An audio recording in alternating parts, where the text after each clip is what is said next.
يوم فسها كونه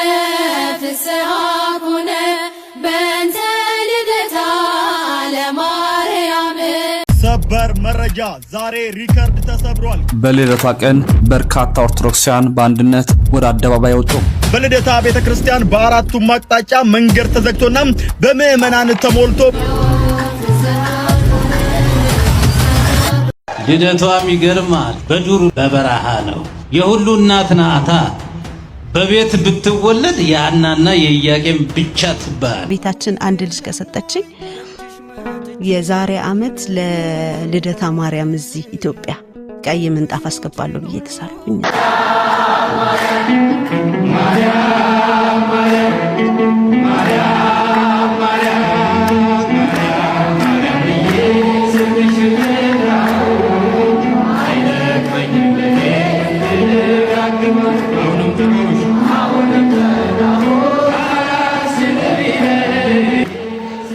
ሰላም ኦርቶዶክሳውያን እንዴናችሁ? በያላችሁበት የዓለም ዳርቻ ሁሉ የእግዚአብሔር ሰላም ከእናንተ ጋር ይሁን እያልኩ ዛሬም በአዳዲስና ቆንጆ ፕሮግራሞች ተመልሼ መጥቻለሁ።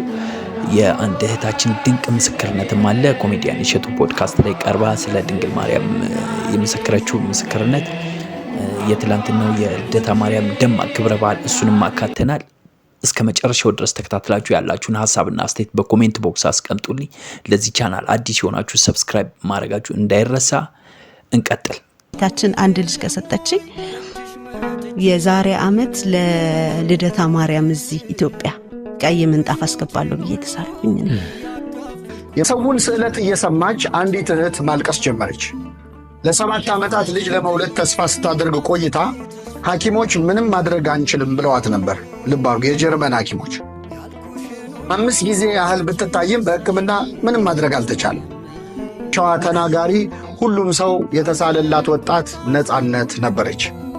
ሳግ እየተናነቃት ዛሬ ለእኔ ታላቅ ቀን ነው፣ ባይሳካ እንኳን አይቆጨኝም። እኔን እንዳሰባችሁ እመቤቴ ታስባችሁ፣ እስከ ዛሬም ቅሬታ እንዳይሰማኝ ልጅ መውደዴን አውቃችሁ ልጆቻችሁን ከኔ ጋር እንዲያሳልፉ እንዲጫወቱ ስታደርጉ ስለነበር አመሰግናለሁ። እመቤቴ እኔንም ብትሰማኝ ለቤተ መቅደሷ ምንጣፍ አስገባለሁ ብላ በእንባ ተሳለች። መምህር ሄኖክ ደነገጠ። የምናገረው ነገር ቸገረኝ። አዳራሽ ውስጥ በነበረው ጉባኤ ላይ የሰጠሁትን ትምህርት ይህ ታሪክ እንዳለ ባውቅ ኖሮ ሆድ ላለማስባስ ብዬ በመፍራት አልሰጠውም ነበር። እኔ አልሳልልሽም አለኝ።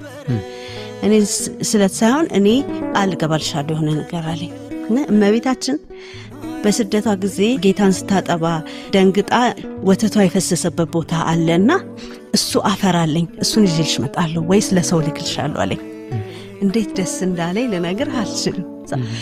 ወይ ጉድ ብዬ እኛም ተስለን ተሳስመን በቃ ደስ ብሎን አለቃቅሰን እግዚአብሔር እንባን ይሰማል በእንባ ጸልይ ምናምን ብሎ መክሮኝ እሱም ተለያየን እና ያንን ሳምንት እየተገናኘን ብዙ ትምህርት አስተማረን። አንድ ሳምንት ስለቆየኛ ጋር ማለት ነው። ሁላችን ተለያየን። የሆነው ምንድነው ግንቦት 1 ነው። ግንቦት 1 ሰኔ 1 ሐምሌ አለፈ 2 ወር ማለት ነው። ነሐሴ ላይ እሺ እህታችን እንኳን ደስ ያለሽ። እንግዲህ ስለቷ ሰምሮ በአመቷ መታ ምስክርነቷን ሰጥታለች። ሙሉ ቪዲዮን ከፈለጋችሁ የእሸቱ ዩቲዩብ ቻናል ላይ ታገኙታላችሁ። ክብርና ምስጋና ለእናትና ልጁ ይሁን። እንቀጥል። አሁን እየተደረገ ያለው ምንድነው? ፕሮቴስታንቱ ወደ ክርስትና እየፈለሰ ስለሆነ የተወደደ ዓመት ወደ አባቴ መቅደስ የተመለስኩበት ማልባል ቀለበትን የተሸለምኩበት የተወደደ ዓመት አምሽቶ የመጣ አይገባም አትበሉ አይገባም አትበሉ አባክኖ የመጣ አይገባም አትበሉ አይገባም አትበሉ ፍቅር ስለሆነ እግዚአብሔር ለሁሉ ልጅ ቤቱን ይወርሳል እንደ ተስፋ ቃሉ።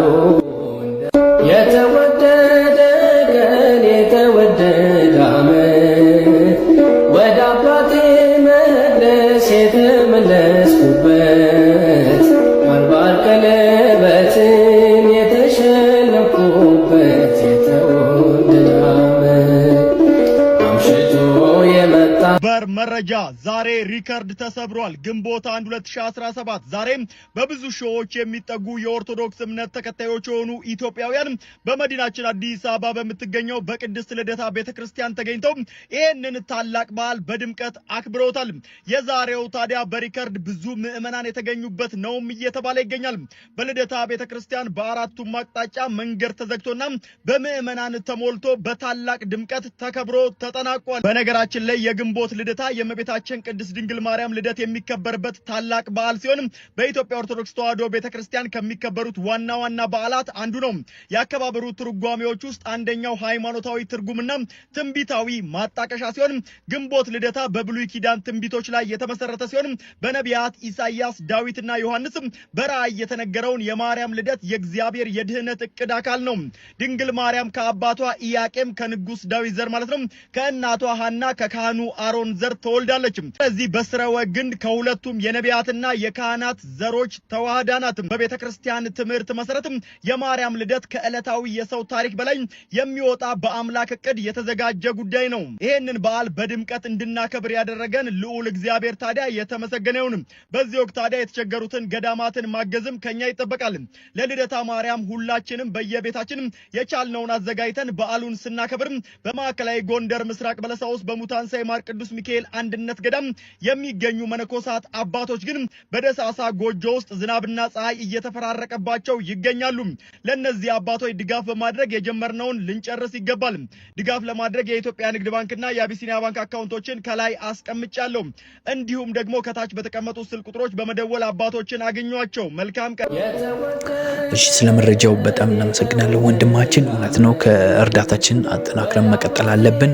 አባቶችንም በቀጥታ መደወልና ማናገር ለምንፈልግ ሰዎች ከታች በተጻፈው ቁጥር መደወልና ማግኘት ትችላላችሁ።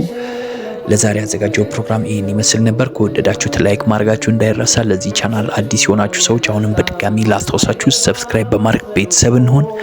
በቀጣይ ፕሮግራም እስከምንገናኝ ቸር ቆዩ።